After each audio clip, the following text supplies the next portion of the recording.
অনুভূতি শব্দ কথায় আপনাদের স্বাগতম। অন্তরালে তুই পর্ব 12। যেই না সিঁড়িতে পা রাখতে নিবে ঠিক সেই মুহূর্তে তার কানে ভেসে আসে কারো ঝাঝাল কণ্ঠ, দাঁড়া। ইয়ারা তৎক্ষণাৎ কাঁপতে কাঁপতে দাঁড়িয়ে যায়। তার মধ্যে রুমিনা বেগমের কণ্ঠস্বর আবারও ভেসে আসে, এদিকে আয়। ইয়ারা বড় দম নিয়ে শরীর নিয়ে মাথা নিচু করে ঘুরে জেঠির দিকে অগ্রসর হয়। সামনে গিয়ে দাঁড়াতে জেঠি কড়া কণ্ঠে প্রশ্ন ছোড়ে, গুড বেটার মতো ছুটে কই গিয়েছিলি? ইয়ারা জেঠির কথায় ভীষণ আঘাত পায়। সে কোন দিক দিয়ে ছেলে, এভাবে না বললে কি হয় না? তবে সেটা এই মুহূর্তে বাদ দিলেও জবাবে কি বলবে এখন সেটাই ভেবে পাচ্ছে না। যদি বিড়ালের কথা বলে তাহলে কেলেঙ্কারি বাঁধিয়ে ছাড়বে জেঠি। চুপ করে থাকা ছাড়া আর কোনো উপায় নেই।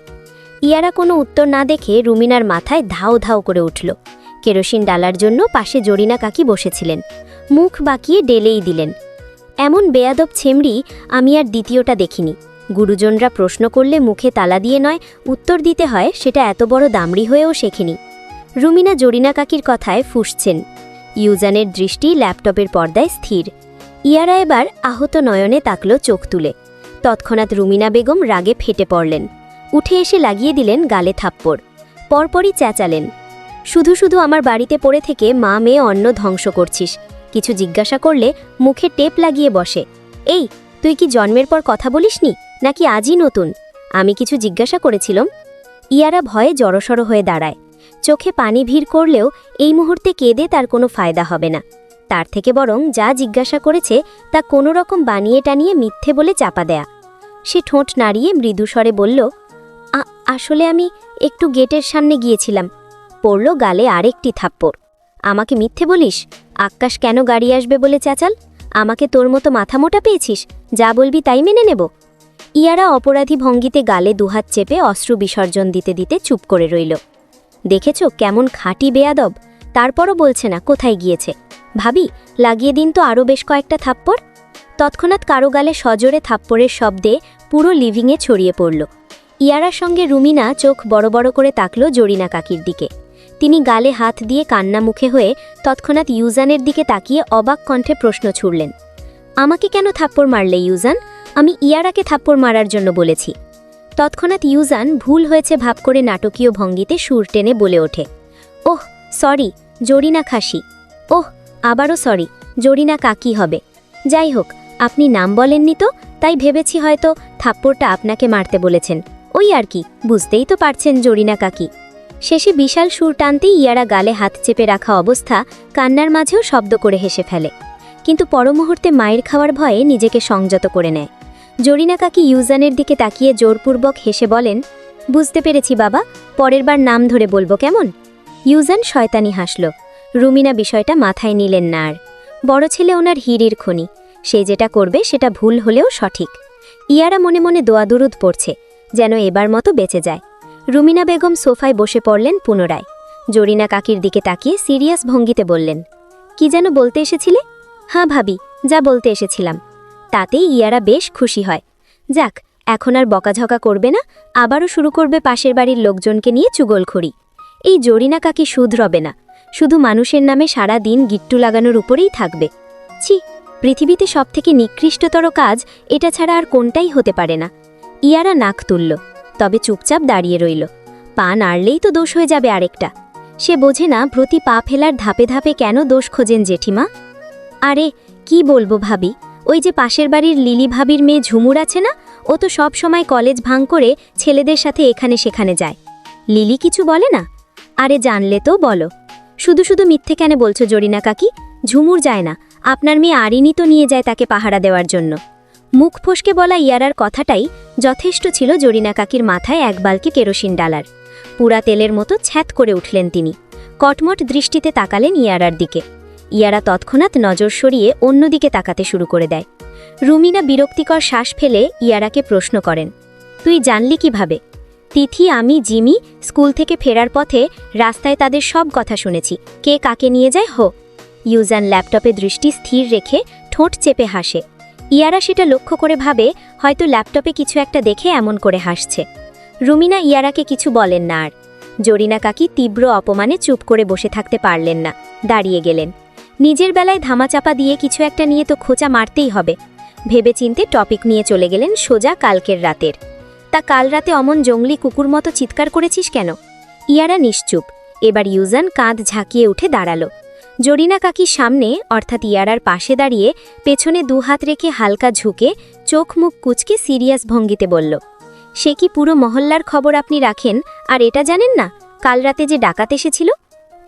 কি বলো, সত্যি সত্যি কি ডাকাত এসেছিল? ইয়ারার কি আর সাদে চিৎকার করেছে নাকি?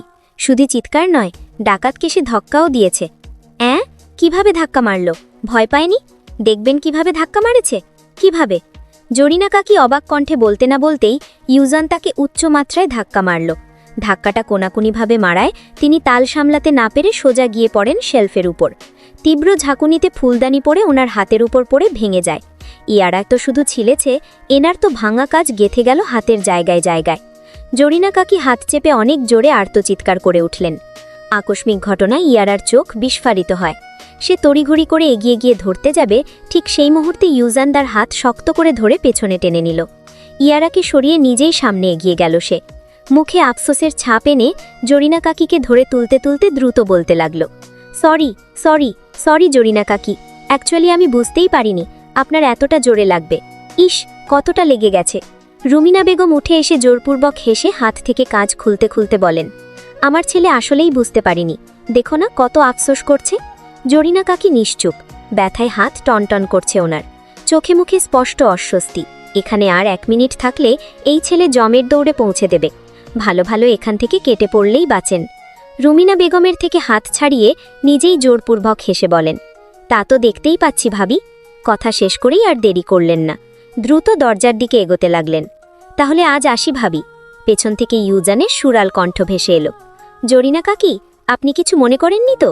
না না বাবা, আমি কিছু মনে করিনি। জরিনা কাকি একবারও পেছনে না তাকিয়ে উত্তর দিয়ে সোজা কেটে পড়লেন ভিলার ভেতর থেকে। জেঠিমা, আমি যাই, আমার স্কুলে যেতে হবে, দেরি হয়ে যাচ্ছে। বলেই দ্রুত যেতে নিলে ইউজান তার হাত খপ করে ধরে নেয়। ইয়ারা ক্ষত হাতে ব্যথা পেলেও নিঃশব্দে তৎক্ষণাৎ চোখ বন্ধ ফেলে। যেটার ভয় পেয়েছিল সেটাই হলো। রাশেদা এতক্ষণ কিচেন থেকে সব দেখেছেন, তবে সামনে আসেননি ইচ্ছে করেই। ওনাকে দেখলে ইয়ারার নামে ওই জরিনা হেতে গেথে লাগতে নাড়ো এতগুলো। ইয়ারা চোখ খুলে তাকাতে তার হিটলার ইউজান ভাই দাঁত কটমট করে উঠল। রাস্তার মাঝে কেন পাগলের মতো ছুটেছিলি? আসলে। তৎক্ষণাৎ ঠাটিয়ে পড়ল তার গালে থাপ্পড়, সাথে ভেসে আসলো চিৎকার। ফার্দার যদি রাস্তার মাঝে ছুটতে দেখি, খোদার কসম গাড়ি তোকে পিষতে হবে না, আমি নিজেই তোকে খুন করব, মাইন্ড ইট। ইয়ারা মাথা নাড়িয়ে হ্যাঁ বলে জোর করে হাত ছাড়িয়ে সিঁড়ি দিয়ে দৌড়ে উঠতে উঠতে ফুপিয়ে উঠল। রাশেদা বেগম কিচেনের দরজা সামনে দাঁড়িয়ে দেখলেন। তবে এতে ওনার রাগ হলো না আর, না আফসোস। ঠিকই আছে, রাস্তায় কেন যাবে ছুটাছুটি করতে? এখন ব্যথা হয়েছে না, সে কি আর ছোট আছে? মাথায় এই বুদ্ধিটুকু নেই, যদি কিছু হয়ে যেত? করিডরের মাঝে আসতে আবারও বিড়ালের কথা মনে পড়ে যায় সাথে সাথে। সে দাঁড়িয়ে গেল। ধুর, এই বিড়াল না পাওয়া পর্যন্ত শান্তি নেই। সে দ্রুত পা চালিয়ে জিমির রুমে যায়। পুরো রুমে গোয়েন্দাগিরি চালায়। বেডের নিচ থেকে শুরু করে রুমের একটা কোণাও বাদ রাখেনি সে। এক প্রকার সব নেড়েচেড়ে তন্ন তন্ন করে খুঁজেছে। এমনকি কাভার্ড থেকে জিমির যত জামা আছে সব নামিয়ে ছড়িয়ে ছিটিয়ে এলোমেলো করে দিয়েছে। কিন্তু ছানাটা কোথাও পায়নি। জিমি সবেমাত্র ওয়াশরুম থেকে বেরোয়। রুমের ভেতর পানে তাকাতে এই কাণ্ড দেখে হাঁ হয়ে যায় ইয়ারা। রুমের কি হালাত করে ফেলেছে ইয়ারা।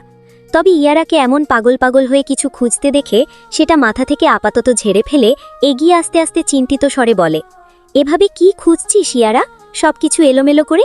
ইয়ারা আবারও কান্না করে দিবার মতো অবস্থা। চোখে অলরেডি পানি হাজির হয়ে গেছে। সে জিমির দিকে তাকিয়ে কান্না কণ্ঠে বলে, আমার বিড়াল ছানাটাকে পাচ্ছি না। গাছের নিচে খুঁজতে গিয়ে জেঠিমা আর ইউজান ভাইয়ার কাছ থেকে 3টে থাপ্পড় খেয়েছি, সাথে জরিনা কাকির থেকে ধাক্কা উপহার পেয়েছি। জিমির রাগ হলো মা আর ভাইয়ের প্রতি। জরিনা কাকি ধাক্কা দিয়েছে শুনে তো মাথায় ধাও ধাও করে আগুন জ্বলছে। হাতের দিকে নজর যেতে গুরুতর অবস্থা দেখে তৎক্ষণাৎ হাত টেনে ফুঁসে উঠল। কি করে হলো এটা?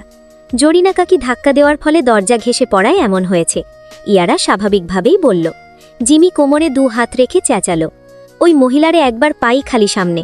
সুযোগ বুঝে এর মাসুল না তুলে ছাড়ছি, তাহলে আমার নামও জিমি রুমানা চৌধুরী না হো। ইয়ারা আবারও বিড়াল খুঁজাতে লেগে পড়ে। জিমি নিজেকে সামলে কপালে পরপর কয়েকবার হাত ঝাপটায়। এই মেয়ে একটা বিড়ালের জন্য এমন সবকিছু লণ্ডভণ্ড করে ফেলেছে। রুমে খুঁজেছে ভালো কথা, বিড়াল কি আলমারির ভেতরে ঢুকে বসে থাকবে নাকি? আসলেই একটা গাধা। বিড়ালটা কাল রাতে এখানেই ছিল, ইউজান ভাইয়ার পায়ের কাছে এক কোণে চুপচাপ জড়সড় হয়ে বসেছিল। তারপর তো আমি কখন ঘুমিয়ে গিয়েছি নিজেও জানি না। জিমির মুখে ইউজানের কথা শুনতে তার কেমন খটকা লাগে। কোনো কিছু না বলে উল্টো হয়ে দরজার দিকে দৌড় দেয়। আরে ইয়ারা, কই যাচ্ছিস? দাঁড়া। কে শোনে কার কথা? জিমির আওয়াজ তার কানে পৌঁছেছে কিনা সন্দেহ।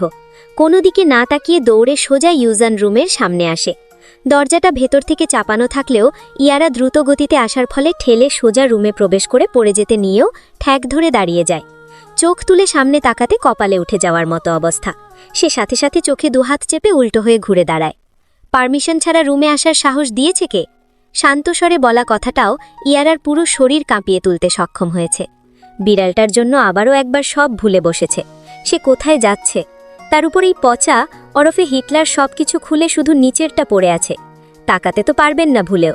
তাই সে সেভাবে দাঁড়িয়ে আমতা আমতা করে বলে, আসলে আমার পুষিকে খুঁজতে এসেছিলাম।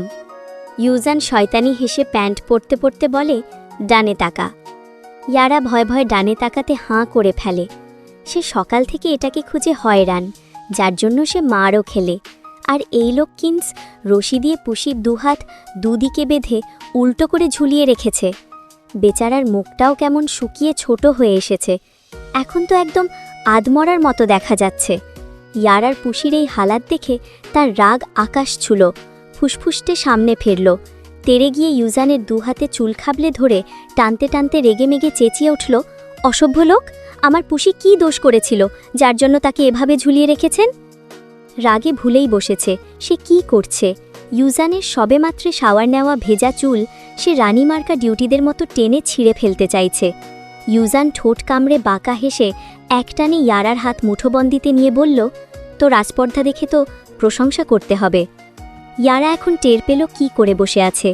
ছাড়া পাওয়ার আশায় ভোলাভালা দৃষ্টি তাক করে হাসার চেষ্টা করে বলল, সরি ভাইয়া, ভুল হয়ে গিয়েছে, প্রমিস আর এমন হবে না। পরপর আবারও মন খারাপ করে বলে, আমাকে তো শাস্তি দিয়েছেন, তাতে শান্তি হয়নি? দেখুন না, মশা একদম লাল করে দিয়েছে আমায়, কিন্তু আমার পুষির সাথে এটা একদম ঠিক করেননি আপনি। ইউজান শান্ত নয়নে ইয়ারার মুখে নজর ভুলালো। ফর্সা মুখটা একদম টমেটে হয়ে গেছে। তবে সে শয়তানি হেসে বলল, সুন্দর লাগছে তো, একদম অরিজিনাল পারফেক্ট পেতনিদের মতো দেখা যাচ্ছে এখন। এহাম কথা ইয়ারার রাগ আরও বেড়ে গেল। ঝাড়ির সাথে হাত ছাড়িয়ে নেয় সে। ইউজান আবার হাত ধরতে ইয়ারা জোরে কেঁদে দেয়। বিরক্তিতে তার হাত ছেড়ে দেয়।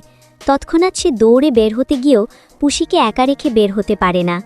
ডেস্কের ওপর থেকে এক লাফে থাবা মেরে কেচি নিয়ে পুষির দুহাত থেকে রশি কেটে তাকে কোলে করে দরজার বাহিরে গিয়ে কান্না করার মাঝেই নাক টানতে টানতে পেছন ফিরে তাকিয়ে ইউজানকে রাগে ভেঙিয়ে দিল।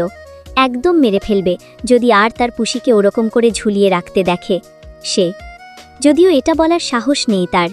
ইউজান ঠোঁট কামড়ে চোখ রাঙিয়ে এগোতে নিলে ইয়ারা আর এক মুহূর্ত সেখানে না দাঁড়িয়ে প্রাণপণ নিয়ে ছুটে নিজের রুমে। ইয়ারা প্রতিদিনের মতো সব কাজ মায়ের সাথে করে স্কুলে এসেছে। তার শরীরটা তেমন একটা ভালো লাগছে না। জিমি আর সে রাস্তার সাইডে দিয়ে আস্তে আস্তে হাঁটছে। স্কুল ছুটি হয়েছে সে কখন? অনেকক্ষণ যাবৎ রিকশার জন্য দাঁড়িয়েছিল। আফসোস, আজকে একটা রিকশাও নেই। এতক্ষণ দাঁড়িয়ে থেকে এবার দুজন না পেরে হাঁটা দিয়েছে বাড়ির উদ্দেশ্যে। তাদের বাড়ি তো অনেকটাই দূরে, কি করবে এখন? আর কিছুই তো করার নেই। তবে একটা জিনিস খেয়াল করল, আজকে আর রাস্তার পারে বসে থাকা বখাটো ছেলেগুলোকে দেখেনি। ইয়ারা, জিমি দুজনেই তাতে বেশ অবাক। প্রতিদিনই তো তাদের উৎপাত ছিল এখানে, আজ হঠাৎ করে আবার কি হলো তাদের? অবশ্য এতে ওরা দুজন অনেক খুশি হয়েছে। প্রতিদিন মেয়েদেরকে ডিস্টার্ব করতে থাকে, ভয়ে কেউ কিছু বলতেও পারে না। লাফাঙ্গা পোলাপান, তাদের কাছে নানান রকম অস্ত্রশস্ত্র আছে, সেজন্য মূলত কেউ ঝামেলা করতে চায় না। স্কুল ছুটি হলে যার যার গার্ডিয়ান এসে নিয়ে যায়। পরে এসব চিন্তাভাবনা বাদ দিয়ে দুজন অনমনে হাঁটতে শুরু করে। হঠাৎ জিমির পাশ দিয়ে একটা গাড়ি যেতে জিমি সেদিকে তাকিয়ে তাড়াতাড়ি করে বলে, ওরে ইয়ারা, ওটা ইউজান ভাইয়ার বিএমডাব্লিউটা না? ইয়ারার এমনি গা গুলাচ্ছে, তার ওপর জিমির কথায় সামনে সুদূর তাকালো। মার্সিডিজের বদলে আজ বিএমডাব্লিউ করে আসছে। বিষয়টা ভাবল না। অফিসে থাকে, গাড়িটি খুব বেশি প্রয়োজন হলেই সেটা করে যাতায়াত করে। সে মুখ ফুটে কিছু বলার আগেই, এটাই তো ভাইয়ার গাড়ি বলে জিমি দৌড় লাগায় গাড়ির পেছনে। গাড়িটা এখন কিছুটা স্লো চলছে। অনেকটা পথ দৌড়ে যাওয়ার পর গলা ফাটিয়ে জোরে জোরে ইউজান ভাইয়া বলে ডেকে গলার ছাল তুলে ফেলতে অবশেষে গাড়িটা থামায়। জিমি প্রায় হয়রান, গাড়ির সামনে এসে হাঁপাতে শুরু করে এবং পুরোপুরিভাবে শিয়রও হয়ে যায় এটা যে তার ভাইয়ের গাড়ি। ইউজান কাঁচ নামিয়ে দাঁত চেপে জিমির দিকে তাকায়, ক্ষিপ্ত স্বরে বলে, মাঝ রাস্তায় এভাবে ষাঁড়ের মতো চিল্লাস কেন? জিমি শ্বাস নিয়ে নিজেকে সামলে উত্তরে মন খারাপ করে বলে, দেখো না ভাইয়া, আজকে একটা রিকশাও নেই, এতটা পথ হেঁটে যাওয়া অসম্ভব। তুমি তো বাড়ি যাচ্ছ, আমাদের তোমার গাড়ি করে নিয়ে যাও না। ততক্ষণে ইয়ারা কোনো রকম নিজের দুর্বল দেহখানা নিয়ে জিমির পাশে এসে দাঁড়িয়ে পড়ে। চোখ লাল হয়ে আছে, একটু পরপর হাত দ্বারা চোখ মুখ কচলাচ্ছে, নাকের ডগাটা একদম রক্তিম হয়ে গেছে, শরীর অসম্ভব মাত্রায় দুলছে, ঠিকমতো দাঁড়াতেও পারছে না। সব কিছুই ইউজান লক্ষ্য করেছে, তবে সেটা পুরোপুরিভাবে ইগনোর করে মাথার ওপরে থাকা সানগ্লাসটা চোখে নামিয়ে গাড়ি স্টার্ট দেওয়ার প্রস্তুতি নিতে নিলে জিমি জানালার গ্লাসের ভেতর হাত ঢুকিয়ে চেপে ধরে দ্রুত বলে, ভাইয়া, ফেলে দিয়ে চলে যাচ্ছ কেন? প্লিজ নিয়ে যাও। সে ক্ষিপ্ত মেজাজে ধমকে উঠল, আলতু ফালতু লোকেদের আমার গাড়িতে ঠাঁই নেই। এত বড় ধমক খেয়েও জিমি হাত সারাল না। ইউজানের কথায় ইয়ারার খুব খারাপ লাগলো। একে তো শ্বাস নিতে কষ্ট হচ্ছে, নাক দিয়ে নিঃশ্বাস নিতে পারছে না, মুখ দিয়ে নিতে হচ্ছে, তার উপর লোকটার তিক্ত কথা তাকে পুরোপুরি পিষে ফেলছে। দাঁড়িয়ে থাকার মতো আর শক্তি নেই, ধপ করে দুহাত মাটিতে চেপে বসে শ্বাস নেওয়ার চেষ্টা করে। জিমি চোখ বড় বড় করে গাড়ির ভেতর থেকে হাত বের করে ইয়ারার পাশে বসে পিঠে হাত রেখে উত্তেজিত হয়ে বলে, কি হয়েছে ইয়ারা, তোর কি কোথাও কষ্ট হচ্ছে?